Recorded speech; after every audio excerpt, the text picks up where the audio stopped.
ஐயா வணக்கம். அதிமுகலே அதிக முறை எம்எல்ஏ செங்கோட்டையன் 9 முறை எம்எல்ஏ. அவர் இப்போ விஜய்கிட்ட போய் சேர்ந்திருக்காரு. விஜய் சீமாக்குவேன்னு சொல்றாரு. அவரால் முடியுமா? ஏன்னா அவர் ஜெயலலிதாவை அவர் தான் உருவாக்குனார். எம்ஜிஆர்கிட்ட அவர் ஒன்றும் இல்லை. நான் இருந்து பார்த்துருக்கேன். இப்போ செங்கோட்டையை போய் சேர்ந்ததுக்கு பிறகு தான் விஜய் ஒரு வேளை அரசியல் கட்சியாக அதை மாற்றி இப்போ இருக்கிற ஒரு கட்சி ஒன்று வச்சுக்கிட்டு இருக்காரு. பொழுதுபோக்கு கட்சியாக தானே வச்சுக்கிட்டு இருக்காரு. அவர் ஃப்ரெண்ட்ஸுங்களோட உட்காந்துக்கிட்டு 10 பேரை கூப்பிட்டு நீ எல்லாம் பொதுக்குழு, இது மாதிரி அந்த காலத்துக்கு ராஜா கதைகள் மாதிரி, நீ பொதுக்குழு, நீ செயற்குழு, நீ தலைவர், நீ செக்ரட்டரி, இவராக பார்த்து ஜாலியாக போட்டு உட்காந்து. தலைமை கழகம் எங்கே இருக்குதுங்க அந்த கட்சிக்கு? அவர் பங்களாவே தலைமை கழகம். ரஜினி கட்சி ஆரம்பித்தாருங்க. ராகவேந்திர கல்யாண மண்டபத்தை தலைமை கழக ஆஃபீஸ்ன்னு சொன்னார். கட்சி ஆரம்பித்தார். ஒவ்வொரு ஊர்லேயும் தலைவர்களை போட்டார், எல்லாம் போட்டார். சென்னை மாவட்டத்துக்கு யார் தலைவர்? கரூரில் நடந்த சம்பவத்துக்கு யார் தலைவர்னு கேட்டாங்க, யாருமே இல்லைன்னு. யாரோ ஒரு மதிய ஒரு ஆளை பிடிச்சா அந்த அம்மாவோட மனைவி சொல்லுது, அவருக்கு அதுக்கு சம்மந்தமே பிடிச்சி தலைவர் சொல்லி உள்ள தள்ளிவிட்டாங்கன்னு சொல்லி. இன்னைக்கு வரல அந்த கட்சியினுடைய ஆஃபீஸ் மாவட்டங்களில் எங்கே இருக்குது? மாவட்ட தலைவர்கள் யாருக்கு தெரியும்? இனிமேல் செங்கோட்டையன் போயிருக்காரு. ஒரு கட்சியை ஒரு வழியாக இது பண்ணி சேர்க்கணும். அமித்ஷா சொல்லி தானே போயிருக்கிறார். செங்கோட்டையன் அமித்ஷா அவர் சொல்லி தான் போயிருக்காரு. ஒரு மீட்டிங்கு இன்னொரு மீட்டிங்கு 3 மாதம் எடுத்துக்கிறாரு. அவர் எப்படியாவது கொஞ்சம் தயார் பண்ணி இது பண்ணி அவரை ஒரு அழகாக உற்சவ மூர்த்தியாக வச்சுக்கிட்டாங்க. இவர் கட்சியை உருவாக்கி எல்லாம் கொடுத்து இது பண்ணதுக்கு பிறகு எலெக்ஷன். அதிமுக மேலேயும் அமித்ஷா மேலேயும் உள்ள அதிருப்தியில தான் அவர் விஜய்கிட்ட போயிட்டாரு அப்படிங்கிற மாதிரியான தகவல் இருக்கு இல்லையா? அவர் தான் சொன்னார்.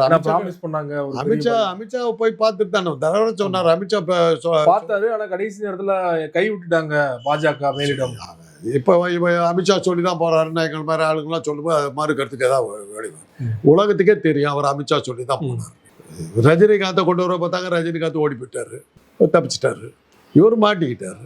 இவர் போகிற வேகத்தை பார்த்தாக்கா ஆமை வேகம், நத்த வேகம் எல்லாம் பிச்சை வாங்குற அளவில் இருக்குது. ஒரு கூட்டத்துக்கு மொத்தமாக 1.5 வருஷமாக மொத்தம் 10 கூட்டம் போட்டிருக்காரு. அவ்வளோதான் அவர் நிறுத்திருக்காரு.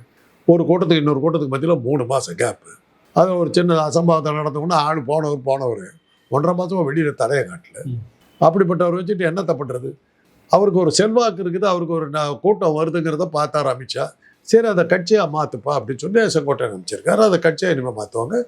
இனிமேல் அந்த தாவேக்காங்கிறது ஒரு அரசியல் கட்சியாக மாறதுக்கு வாய்ப்பு இருக்குது. செங்கோட்டையனோட அனுபவம் எந்த அளவுக்கு உதவுன்னு நினைக்கிறீங்க? அதை தான் சொல்கிறேன். அதை தான் இப்போ நான் சொல்கிறேன். அவருடைய அனுபவத்தை வச்சு அந்த தாவேக்கா ஒரு அரசியல் கட்சியாக மாற்றி உறுப்பினர்கள்லாம் கொண்டு வந்து காட்டி எதாவது பண்ணுவாங்க. செங்கோட்டையனால் அது முடியும்னு நினைக்கிறீங்களா? முடியும். ஜெயலலிதா போன்ற ஒரு ஆளே அவங்க கொண்டு வரும். உங்களால் பெரிய புரட்சி தலைவர்லாம் சொன்னவங்களே எங்களுக்கு தெரியும் அவர் அந்தம்மா என்ன. அன்னைக்கு நடராஜனும் செங்கோட்டையனும் இல்லைன்னா ஏது ஜெயலலிதா பர்சனலாக தெரியும். அதெல்லாம் நம்ம சொல்லக்கூடாது. அதை தான் அந்த காலத்தில் பார்த்தா பராசக்தி பாட்டு தான். சில முட்டா பயிலையெல்லாம் தாண்டவ கோணே காசு முதலாளி ஆக்குதாடா தாண்டவ கோணேங்கிற பாட்டு வரும். அதே மாதிரி இவங்கெல்லாம் இந்த மாதிரி ஆட்கள்லாம் பெருசாக வந்தது காரணம் அவங்களுக்கு இருந்த பணபலம் இதெல்லாம் தான் அவங்க இதாச்சு. அறிவுனால் அவங்கெல்லாம் வந்ததா இல்லை. எம்ஜிஆர் இல்லைன்னா ஜெயலலிதா வந்த பிறகு தடுமாறிட்டு இருந்த காலத்தில் செங்கோட்டையன் தான் நிற்க வச்சார். எம்ஜிஆர் மறைவுக்கு பிறகு செங்கோட்டையன் தான் அவரை காப்பாற்றார். திருநாவுக்கரசு சார் இவங்கெல்லாம் சேர்ந்தாங்க. தலைவி ஆக்கி அவரை பதவியில் நீடிச்சு நிற்க வச்சதுக்கு முக்கிய காரணம் செங்கோட்டையனுக்கு அப்புறம் தான் மற்றவங்கலாம். நாவலர்லாம் அப்புறம் தான். செங்கோட்டையனை தாண்டி தான் ஜெயலலிதா பார்க்க முடியும். அந்த அளவுக்கு இருக்கு. அதனால் அதெல்லாம் அமித்ஷா பார்த்துருக்காரு. விஜய் ஏறத்தாழ ஜெயலலிதா மாதிரி தான் செல்வாக்கை என்ன பண்ணுறதுன்னு தடுமாறுறாரு. நீ அந்த செல்வாக்கை அரசியல் கட்சியாக மாற்றுன்னு அமைச்சிருக்காரு, போயிருக்காரு. அதே அம்மையார் ஜெயலலிதா அவர்கள் தான் மறையும் வரை பார்த்தீங்கன்னா செங்கோட்டையன் அவர்கள் ஒதுக்கி ஓரம் கட்டி வச்சிருந்தாங்க. சசிகலா ஒன்று போயிட்டார். அதுக்கப்புறம் தான் அவர் எதிர்த்து ஒன்றும் பண்ண முடியல. சசிகலாவுடைய டாமினேஷன் பெருசாக இருந்ததுல தான் அவங்க ஓரமாகுது. அந்த நேரத்தில் தான் பல பேர் வெளியே வந்தது காரணம் சசிகலா டாமினேஷன் ஜாஸ்தியாக இருந்தாங்க. சேகர் பாபு, ஏவாவேலு, அனிதா ராதாகிருஷ்ணன், KKSSR ராமச்சந்திரன், இவங்க எல்லாம் வெளியில் வந்ததுக்கு காரணம் ஈரோடு முத்துசாமி எல்லாம் வெளியில் வந்ததுக்கு காரணம் சசிகலா அவனுடைய டாமினேஷன் இது பண்ண முடியல. பேசாமல் திமுக அப்படி வந்தவங்க. இவர் ஜெயிச்சிட்டாரு, மரியாதை இல்லை, அடங்கி கிடந்தாரு. தேடி பிடிச்சி அமித்ஷா கூப்பிட்டு வந்திருக்காரு. இன்னும் அதை ரிவைவ் பண்ண அது செய்வார். செங்கோட்டையனை விஜய் பக்கம் அனுப்புறதுனால என்ன உபயோகம் நினைக்கிறேன்? இந்தியாவுக்கு ஓட்டுகளை பிரிக்க தானே போறாரு விஜய். பிரிக்கிறது இல்லை. விஜய் ஒரு அரசியல்வாதியாக மாறுவார். இனிமேல் மாறுவார், சான்ஸ் இருக்குது. அவர் கொஞ்சம் சொல்லிக் கொடுப்பார். இதெல்லாம் அரசியல்னா இப்படியெல்லாம் இருக்கணும்னு சொல்லிக் கொடுப்பார். இது அவருக்கு எழுதி கொடுத்ததை படிச்சுக்கிட்டு இருக்காரு. அதை எழுதி கொடுத்ததை படிக்கும்போது கொஞ்சம் பத்திரிக்கையாளர்கள்லாம் கூட சந்திக்கிறதுக்கு அவர் தைரியம் வரும். அவருக்கு இனிமேல் அந்த தைரியமெல்லாம் வந்தாலும் வரும். போலரைசேஷன் வந்திருக்குதுங்க. தமிழ்நாட்டில் அரசியல் ரெண்டாக பிரிஞ்சிருக்கு. இப்போ தான் பாஜகவுக்கு ஒரு ஹோல்டு கிடைச்சிருக்கு. செங்கோட்டையனை கொண்டு தாவேக்காவுக்கு இருக்கிற மக்கள் செல்வாக்கு கொஞ்சம் இருக்கிறது நீங்கள் கிரியேட் பண்ணியிருக்கீங்க. அந்த மக்கள் செல்வாக்கு ஓட்டாக மாற்றுறதா ஒரு கணக்கு காட்ட முடியும். செங்கோட்டையன் வந்ததனால் தாவேக்கா அரசியல் உத்வேகம் பெற்றதுன்னு சொல்லி காட்டி வெற்றியை ஞானேஷ்குமார் தானேங்க தீர்மானிக்கிறாரு. தேர்தல் ஆணையம் பாஜக தேர்தல் ஆணையத்தை தானே கூட்டணியில் வச்சிருக்குது. இவங்க திமுகலாம் அரசியல் கட்சியில் வச்சுக்கிட்டு இருக்காரு. இல்லை, அதிமுக தரப்புல இருந்து செங்கோட்டையனுக்கே செல்வாக்கு இல்லை, ரெட்டலை இல்லைன்னா அவரால் கோபிச்செட்டிப்பாளையத்தில் ஜெயிக்க முடியாதுன்னு சொல்றாங்க இல்லையா? அந்த ரெட்டையில அப்புறம் பழனிசாமி வச்சுட்டு நின்னாரு. என்ன ஆனாரு? ரெட்டலை இல்லாம இந்த தேர்தலில் சொல்றாங்க. கொடுங்க ரெட்டையில அவர் ஜெயிச்ச போது ரெட்டையில நல்லா இருந்த போது ஜெயிச்சாரு. அதுக்கப்புறம் பழனிசாமி 10 தேர்தலில் நின்னாரு. ரெட்டையில தான் நின்னாரு. ஜெயிச்சாரு, அவர் ஜெயிச்சாரு. அதுதாங்க கிடைச்சி திருப்பி அதையே சொல்லிக்கிட்டு இருக்கிறீங்க. நான் கேட்டதே புரிஞ்சுக்கலையா நீங்க? அதுக்கப்புறம் என்னாச்சுன்னு தான் கேட்டேன். கடைசியாக அவங்க ஜெயிச்சாங்க. அதுக்கப்புறம் நடந்த அத்தனை இடைத்தேர்தலில் ரெட்டை இலை தான் வச்சு தோத்தார். 10 தோல்வி பழனிசாமி எதில் தோத்தார்? ரெட்டை இலை சின்னத்தை வச்சுட்டு தான் தோத்தார். ரெட்டை இலையை குப்பை இலையை ஆக்க மாற்றினது அவர் தான். அவர்கிட்ட என்ன இல்லை? ரெட்டை இலை இல்லையா? கட்சி தலைமை இல்லையா? கட்சி கொடி இல்லையா? என்ன இல்லை பழனிசாமி கிட்ட? ஒரு இடைத்தேர்தலில் ஜெயிக்கலைங்க. கடைசி 3 இடைத்தேர்தலில் நிற்காமே ஓடி போயிட்டார். ரெட்டை இலையை காணாம அடிச்சிட்டார். தேர்தல் எல்லாத்துலயும் ஆளுங்கட்சியோட ஆதிக்கம் தானே இருக்கும். இது காலம் தொட்டு இப்படியெல்லாம் சொல்லி ஏற்றி விடுங்க. யார் வேணாம். நாங்கள் அரசியல் ரீதியாக சொல்கிறோம். உங்களை அவர் நம்பினார்னா அதனால தான் 10 தோல்வி பழனிசாமி போனது காரணம் நீங்கள் கொடுத்த தைரியம் தான். நாங்கள் இதை சொன்னோம். நீங்கள் உங்கள் பொழப்பு நடக்கணுங்கிறதுக்காக பழனிசாமி நீங்கள் ஜெயிச்சிருக்கீங்க, அதை உங்கள் பொழப்பு நடக்கிறதுக்கு சொன்னீங்க. நாங்கள் கட்சிக்காரன் ஒரு அதிமுக அப்படி போகுதுங்கிற வருத்தத்தில் சொன்னோம். நீங்கள் ஏற்றி விட்றீங்க. அதே தான் இப்போ விஜய்க்கும் பண்ணிக்கிட்டு இருக்க. பண்ணுங்க. ரொம்ப எப்படி சீமானை கொண்டு போய் குப்பையில் தள்ளினீங்களோ அடுத்தபடி விஜய் கிடைச்சிருக்காரு. நல்ல ஆள் இன்னொரு ஆள் வந்தாக்கா இவரை விட்டுட்டு அடுத்த ஆளுக்கு போக போகிறீங்க. உங்களை பொறுத்தவரை என்ன இருக்குது? எனக்கும் அதே கதி தான். என்னோட வேற ஒரு ஆள் வந்தாக்கா என்ன விட்டு அடிச்சுட்டு போயிட போகிறீங்க. ஓகே, இதான் மீடியாக்களை நம்பிக்கிட்டு இருந்தாக்கா பொழப்பு ஓடாதுங்க. மீடியாக்கள் உதவியே இல்லாமல் வந்த இயக்கம் 75 வருஷமா இருக்கிற இயக்கம் திமுக தான். அவங்களை எவன் எதுக்கல? வர்றவங்களாம் இன்னைக்கு திமுக எடுத்துக்கிட்டு தானே அரசியல் வருது. மீடியாவை ஏன் சந்திக்க பயப்படுறாரு, இல்லை மறுக்கிறாரு விஜய்? சொந்தமா பேச தெரியாது.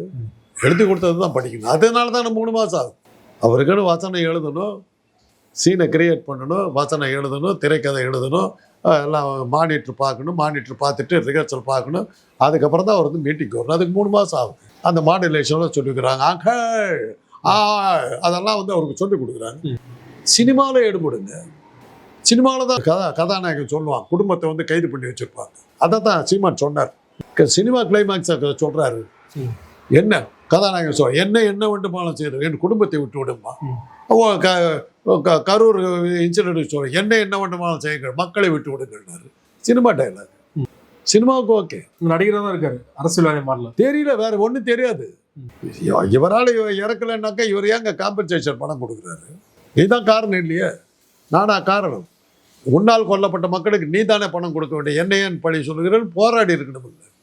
ஏன் வீட்டுக்கு போய் எல்லாத்தையும் வீட்டுக்கு வரவழைச்சு பதிவு இது சொல்லிக்கிட்டு இருக்கிறேன்? இவரை பார்க்க வந்த மக்கள் தானே, அதனால கொடுத்துருப்பாரு. ஐயா இருக்கட்டுமே. என்னை பார்க்க வந்த மக்களுக்கு பாதுகாப்பு கொடுக்க வேண்டிய இவருடைய பொறுப்பா இல்லையா? அதை சொல்லிட்டு போயிருக்கலாம். அதை விட்டு ஏன் போனார்? இப்போவும் சேலத்துக்கு மீட்டிங் கேட்குறாரு. என்ன கேட்குறாருன்னா பாபரி மசீத் இடிச்ச டேட்டில் கேட்குறாரு. பாபரி மசீத் அன்னைக்கு தேசமே பாதுகாப்பு இருக்காதுன்னு சொல்லிட்டு தேசம் முழுவதும் பாதுகாப்பு நடவடிக்கை அன்னைக்கு கூட்டம் சேலத்தில் போடுறாங்கிறாரு.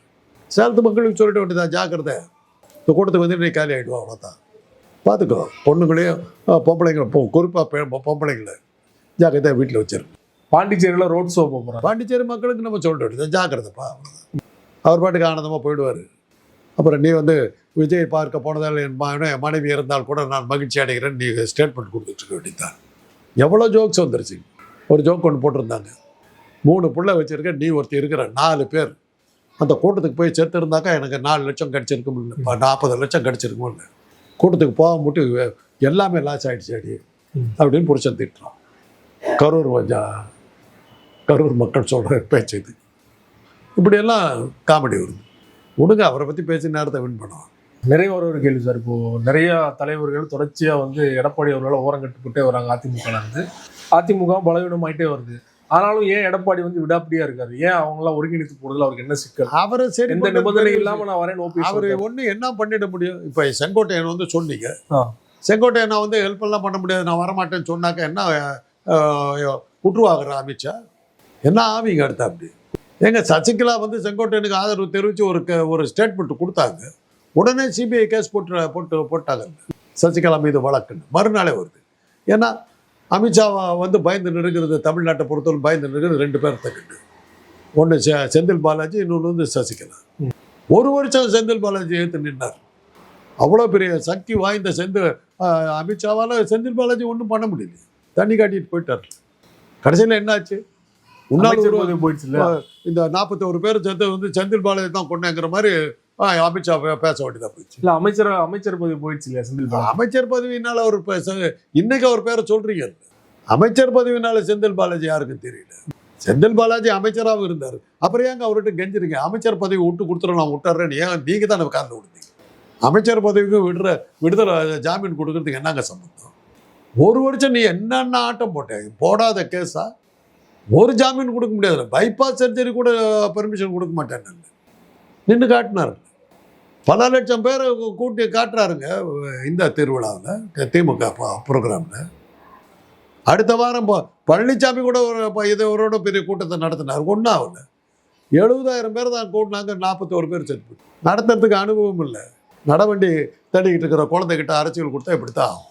விஜயால 2026 தேர்தலில் என்ன இம்பாக்ட் வந்து கிரியேட் பண்ண முடியும்? விஜயால ஒரு இம்பாக்ட் வராது.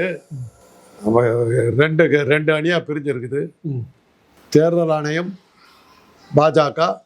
பாஜகவோடு விஜய், பழனிசாமி, செங்கோட்டையன், டிடிவி தினகரன், பாமகவில் அப்பாவோ மகனோ யாரோ ஒருத்தர், இவ்வளவும் சேர்ந்து ஒரு பக்கம், தேர்தல் ஆணையத்தோடு சேர்ந்து இவங்கெல்லாம் ஒரு பக்கம், திமுக கூட்டணி மக்கள் ஒரு பக்கம் நிற்கிறாங்க. இது யார் வெற்றி அடைவாங்க நீங்களே தான் சொல்லணும். இப்போ பீகாரில் பார்த்தாச்சு, மக்களுக்கும் தேர்தல் ஆணையத்துக்கு மத்தியில் நடந்த தேர்தலில் மக்கள் படுதோல்வி அடைஞ்சார். 23% வாங்குறாங்க எதிர்கட்சி, 20% தான் வாங்குது இவங்களுக்கு 200 சீட்டு, அவங்களுக்கு 45 சீட்டு.